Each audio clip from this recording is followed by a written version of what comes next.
शिवदुर्गा सदन cooperative housing society ह्याच्या गेटच्या बाजूला जो गाळा नंबर 1 आहे, त्याच्या बाहेर ओपन स्पेसमध्ये जे शेड अनऑथराईज पद्धतीनं शेड उभारणी केलेलं आहे आणि त्या शेडखाली अनऑथराईज व्यवसाय चालू आहे, त्या व्यवसायाच्या अनुषंगाने आपल्या गेटवरती खूप गर्दी होते. येण्या जाणाऱ्या सर्व लेडीज लोकांना, मुलाबाळांना व आम्हा सर्व लोकांना त्याचा खूप नाहक त्रास होत आहे.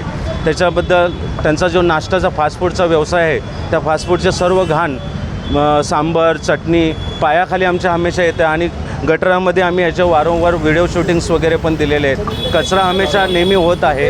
त्याच्याबद्दल आम्ही तक्रार कॉर्पोरेशन, पोलीस स्टेशन सर्व ठिकाणी केलं आहे. इव्हन गाळे मालकांनासुद्धा केलेलं आहे. मालकांच्या निदर्शनास पण ह्या गोष्टी सर्व आणून दिलेल्या आहेत. तरीसुद्धा त्याच्या व्यतिरिक्त ते लोक दुर्लक्ष करत आहेत आणि वारंवार सोसायटीतल्या मेंबर लोकांशी तुम्हाला जावा, जे काय करायचं आहे ते करा, दमदाटी करतात, धमकी देतात. तर ह्या संदर्भात काल ही गोष्ट आमचे भुरे साहेब जे आहेत त्यांनी जाऊन समजून सांगण्याचा प्रयत्न केला, तर माझं सर्व लिगल आहे, माझं सर्व मी गाळ्याच्या समोर काहीही करेन असे दमदाटी करत राहतात. तर हे ओपन स्पेस म्हणजे कॉर्पोरेशन व पोलीस स्टेशन ह्या लोकांनी आम्हाला सहकार्य करून लवकरात लवकर याचं काय आहे ते पूर्ण बंदोबस्त करून द्यावं. सोसायटीच्या कोणत्याही ओपन स्पेसमध्ये कुणालाही अलाउड नाही कोणत्याही व्यवसाय करण्यास.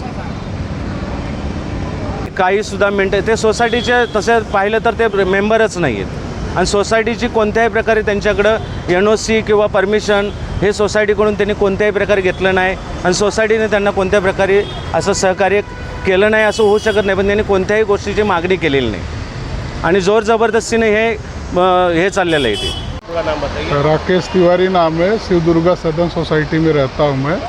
और मुझे सिर्फ इतना ही कहना है कि जो नियम कानून है सब उसके हिसाब से ही चले, ठीक है ना.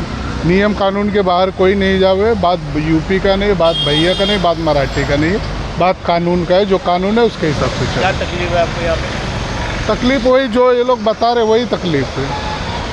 आप भी बताएं ना क्या तकलीफ है. अभी तकलीफ बताया ना उन्होंने. वो चेयरमैन है और बाकी सेक्रेटरी हैं ये, तो और हम मेंबर हैं यहाँ के.